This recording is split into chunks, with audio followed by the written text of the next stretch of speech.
Isang pagsusuri sa pagkakaibigan ng taong ipinanganak muli, Leon Catechatis. Isipin mong magising ngayon at matuklasan na ang pinakamataas na espiritual na autoridad sa mundo ay napalitan ng isang tao na lubos na hindi inaasahan. Isang lalaking ang kwento ay hindi kailanman na ipahayag hanggang ngayon. Ang buong mundo ay nakatingin sa kanya, ngunit wala talagang nakakaalam kung ano ang nasa likod ng pangalang Leon Catechatis. At narito ang nakakabiglang katotohanan. Ang iyong matutuklasan sa video na ito ay maaaring magbago ng iyong pananaw sa simbahan, kapangyarihan at maging sa pananampalataya.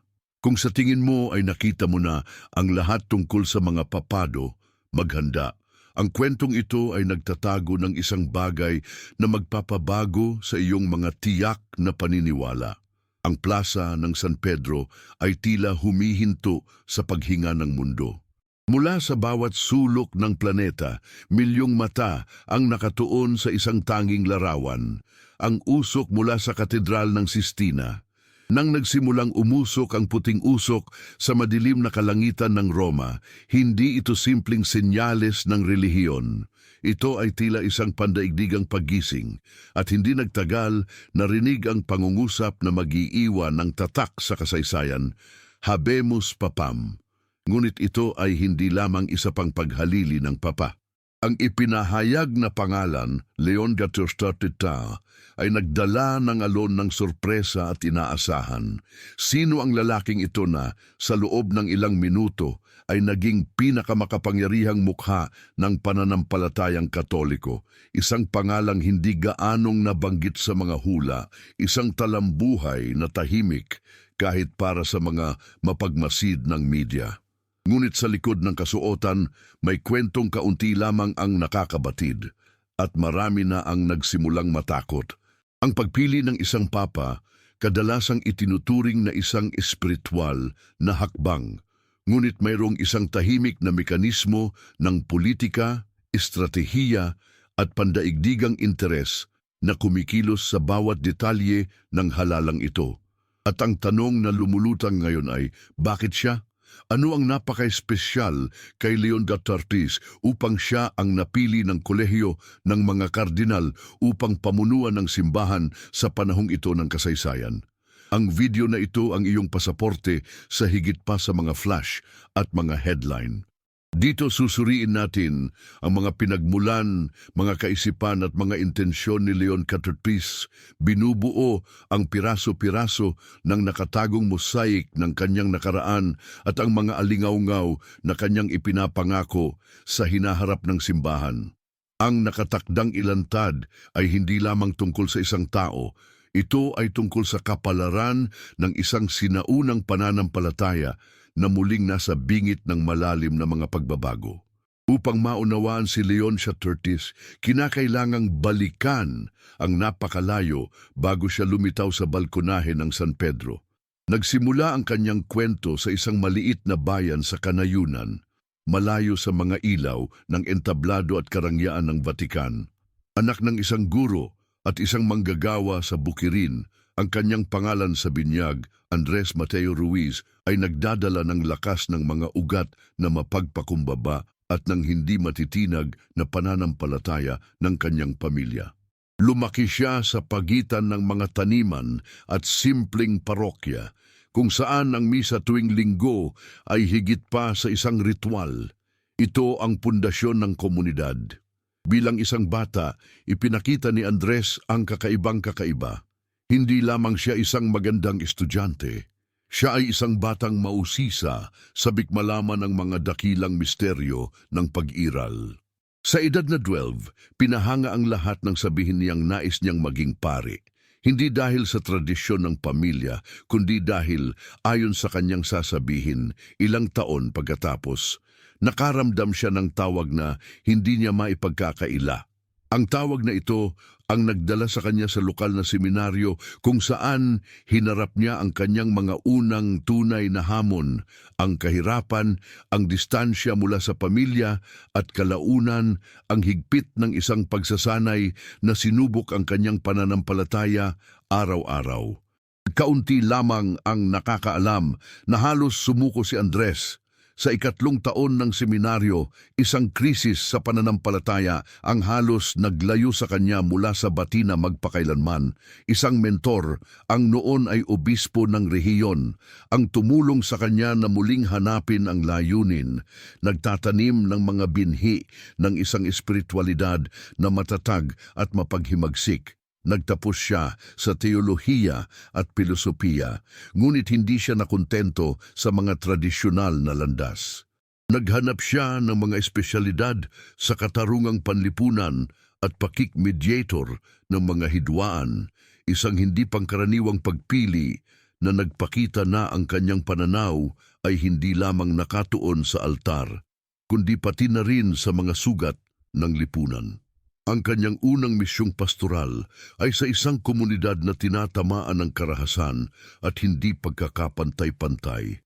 Dito nakilala siya bilang pari ng mga kalye, isang taong hindi natatakot na magdumi ng mga kamay upang naroroon kung saan ang pagdurusa ay mas maliwanag.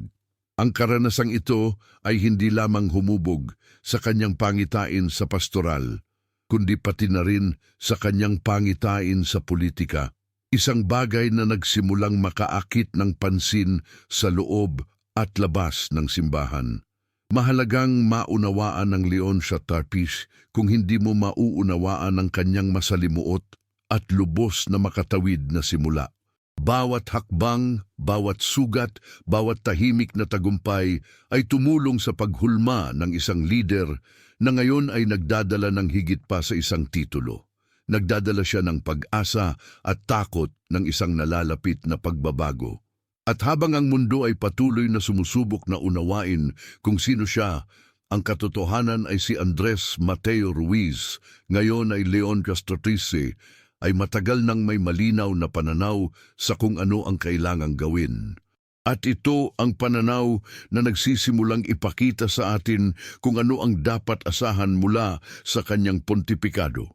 Ang landas ni Leon de Saint-Tracy sa loob ng simbahan ay hindi isang mabilis na pag-akyat. Ngunit tiyak na ito ay minarkahan ng mga desisyong sa kalaunan ay tila hindi maiiwasan. Pagkatapos ng maraming taon na nagtatrabaho sa mga kanayunan at direktang nakikitungo sa matinding kahirapan, nagsimula ng mapansin si Andres Mateo Ruiz dahil sa isang bagay na bihira, ang kanyang kakayahan na pagsamahin ang teorya at praktika.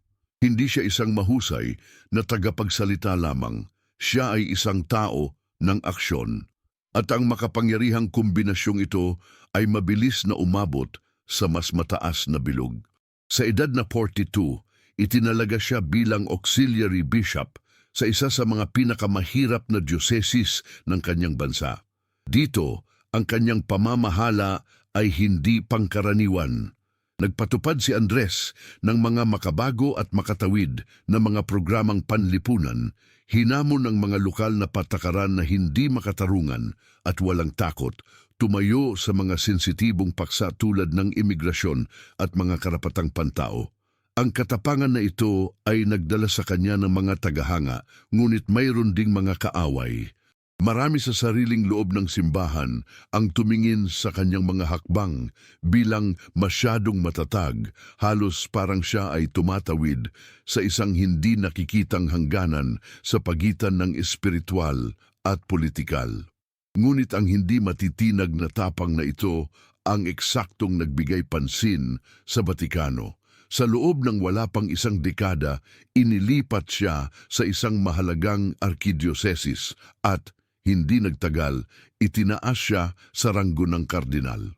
Dito nagsimula ang kanyang pangalan na lumabas ng tahimik sa mga listahan ng mga posibleng papable. At bagaman, sinikap niyang panatilihing mababa ang kanyang imahe, hindi maikakaila. Si Leon Castrotise ay inihahanda para sa mas mataas na layunin, kahit na hindi niya ito sinasadya.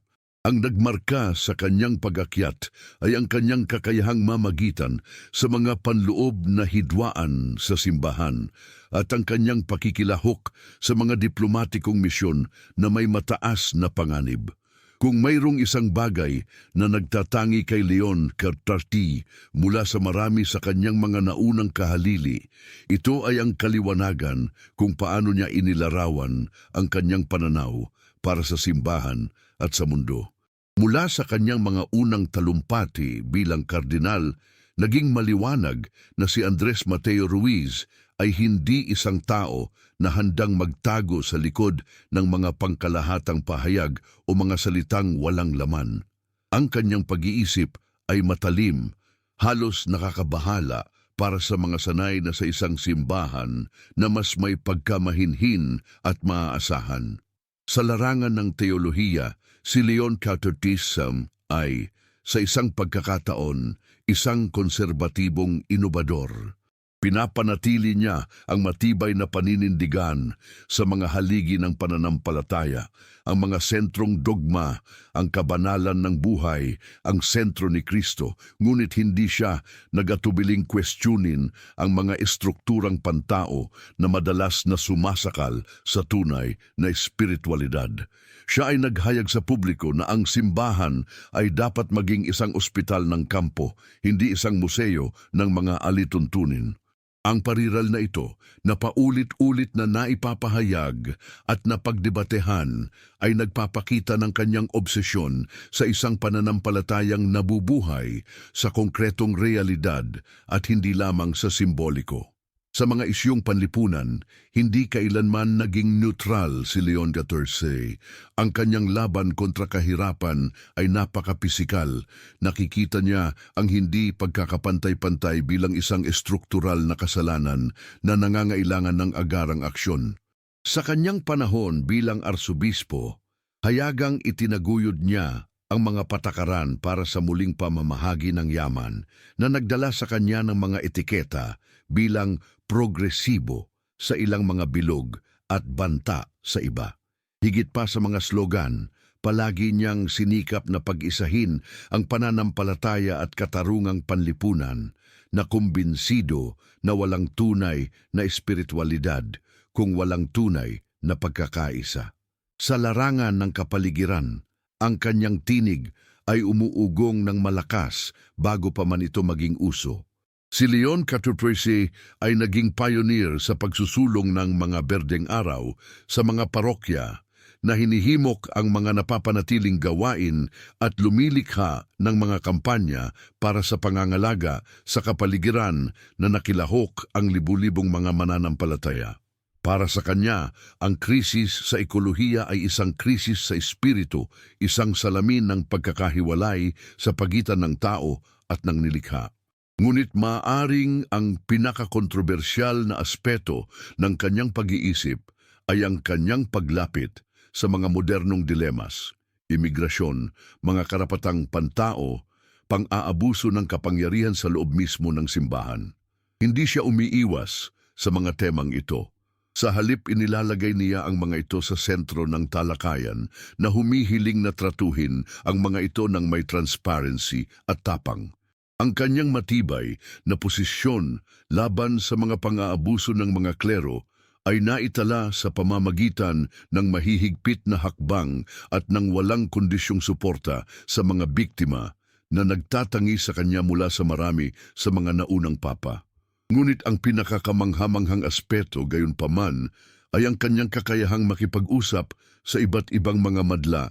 Siya ay, sa parehong oras, lubos na deboto at estratehikong astuto na may kakayahang makipag-ugnayan sa parehong simpleng mananampalataya sa parokya at sa mga pandaigdigang lider sa mga diplomatikong pagpupulong.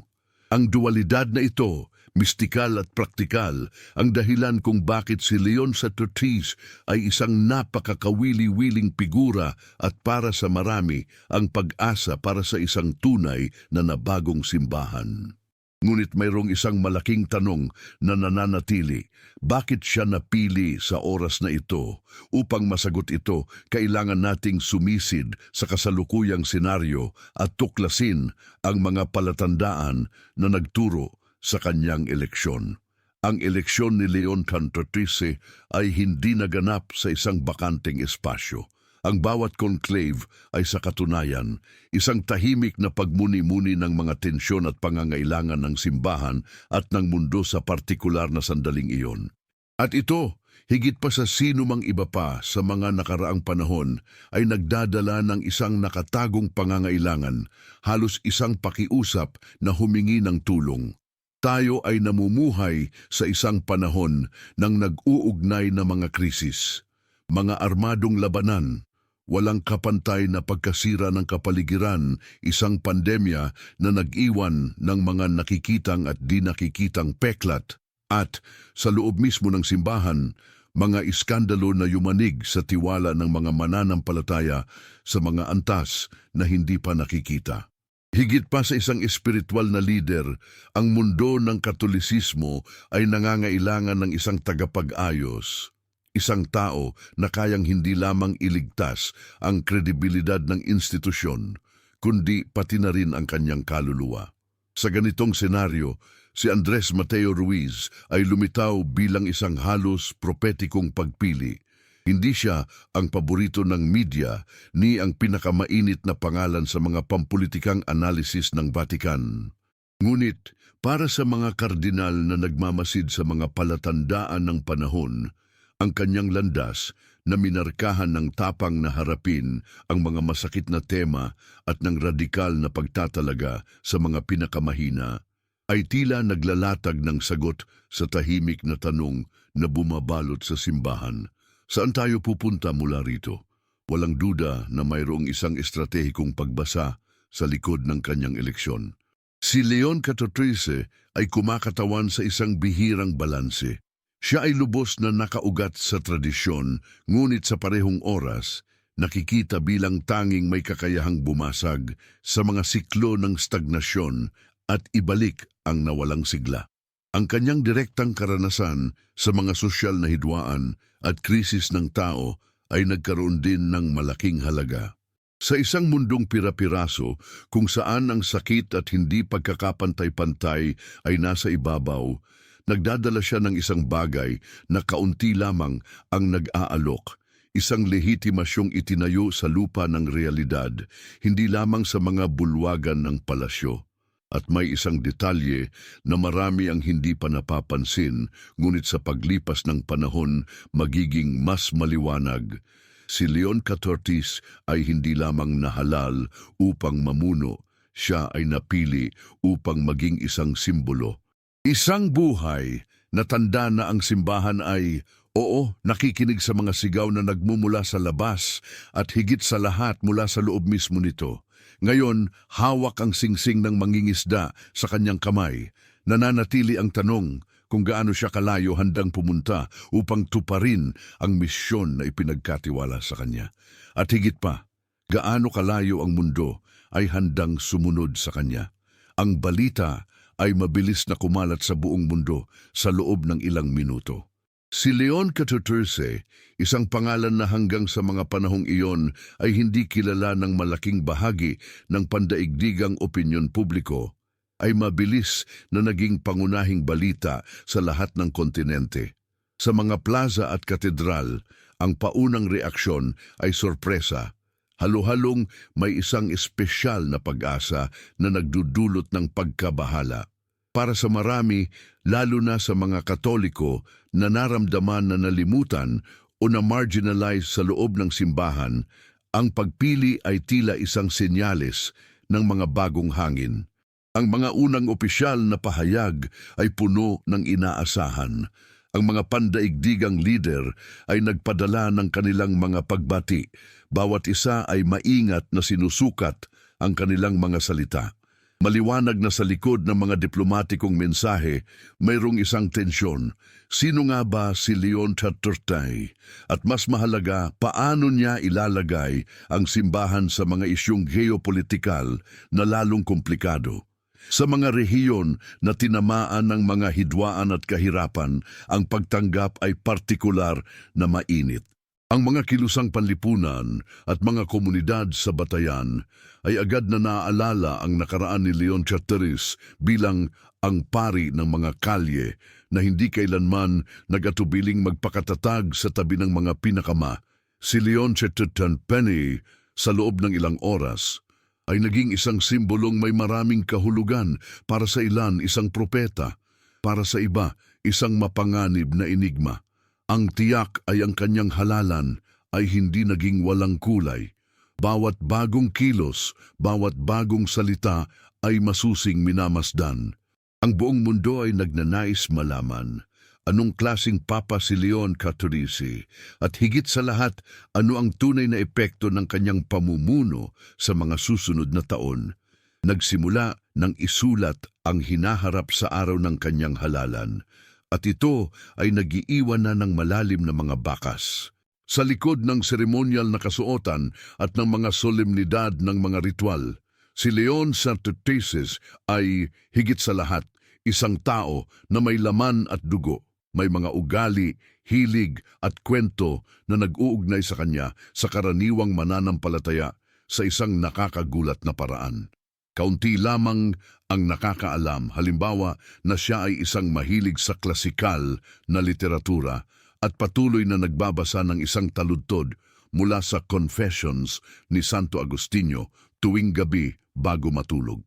Ang kanyang pinakamalalapit na kaibigan ay naglalarawan sa kanya bilang isang taong tahimik, ngunit may banayad na pagkamapagpatawa na lumalabas sa mga pinakahindi inaasahang pagkakataon.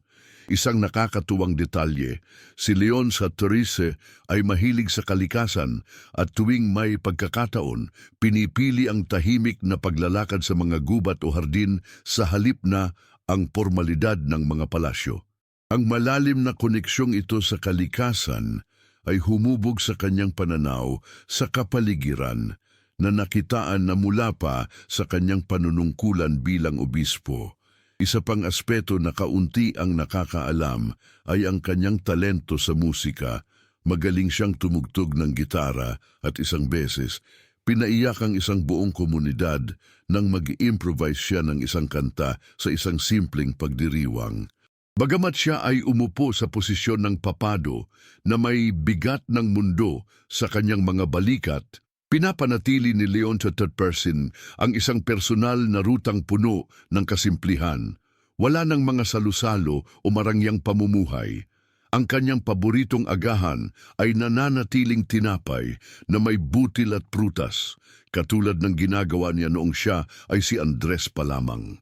Ang pagkakaugnay na ito sa kanyang mga sinasabi at sa kanyang praktikal na buhay ay isa sa mga dahilan kung bakit marami ang talagang naaantig sa kanyang presensya. Sa huli, ang kanyang tunay na pagkatao at katapatan ay maaaring maging kanyang pinakamalakas na lakas, at pati na rin ang kanyang pinakamalaking hamon, ang entablado, ay nakahanda. Si Leon Caturtisi ay nakapasok na sa kanyang makasaysayang papel, dala ang hindi lamang bigat ng mga inaasahan, kundi pati na rin ang tahimik na panganib na dala ng bawat reformador.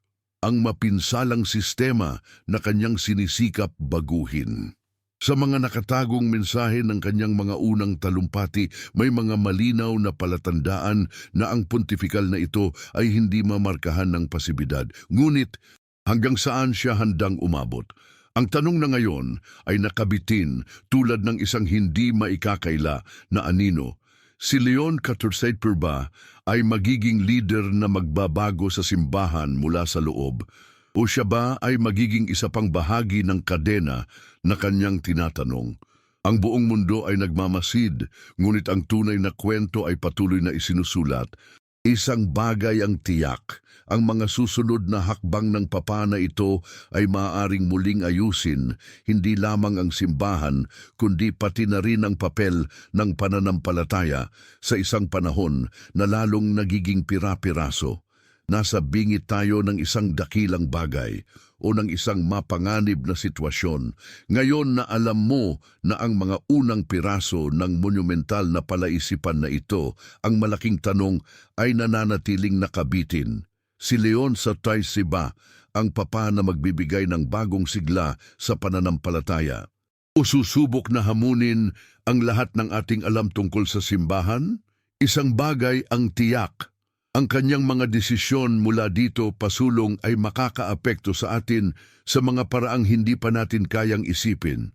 At upang masubaybayan ang bawat hakbang ng makasaysayang paglalakbay na ito, kung saan ang bawat detalye ay maaring maging susi sa pag-unawa sa hinaharap, mag-subscribe sa channel at manatiling alerto.